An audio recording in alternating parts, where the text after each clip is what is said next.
রসুলের সাহাবা আব্দুল্লাহ ইবনে মাসউদ রাদিয়াল্লাহু তাআলা আনহু থেকে বর্ণিত, তিনি বলেন, সাআলতুন নাবিয়্যা সাল্লাল্লাহু আলাইহি ওয়াসাল্লাম, আমি রসুল সাল্লাল্লাহু আলাইহি ওয়াসাল্লামকে প্রশ্ন করলাম, আইয়ুল আমালি আহাব্বু ইলাল্লাহি আযযা ওয়া জাল, আল্লাহ তাআলার কাছে সবচাইতে পছন্দনীয় আমল কোনটি? তিনি বললেন, আসসালাতু আলা ওয়াক্তিহা, রাইট টাইমে নামাজ পড়া। যখন মুয়াজ্জিন আজান দিয়ে দেয়, নামাজের টাইম হয়ে যায়, সাথে সাথে নামাজ পড়ে ফেলা, এটা আল্লাহ তাআলার কাছে সবচাইতে পছন্দনীয় আমল। এরপরে সুম্মা আইয়ু, আমি বললাম যে এরপরে কোনটি?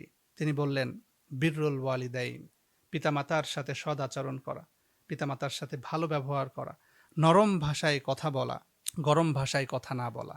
এরপর আমি আবার বললাম সুম্মা আইয়ু, আল্লাহ রসুল বললেন, আল জিহাদু ফি সাবিলিল্লাহ, আল্লাহর রাস্তায় জিহাদ করা। এর মধ্যে থেকে সবগুলোই গুরুত্বপূর্ণ, কিন্তু আমাদের সাথে সবচাইতে বেশি ঘনিষ্ঠ হচ্ছে বক্তমতো নামাজ পড়া এবং পিতামাতার সাথে সদাচরণ করা। এই দুইটা থেকে আমরা বর্তমানে যুব সমাজ অনেক দূরে চলে গিয়েছি। এজন্য আমাদের ট্রাই করতে হবে আল্লাহ তাআলার নিকটে সবচাইতে পছন্দনীয় আমল বক্তমতো নামাজ পড়া এবং পিতামাতার সাথে সৎ আচরণ করা।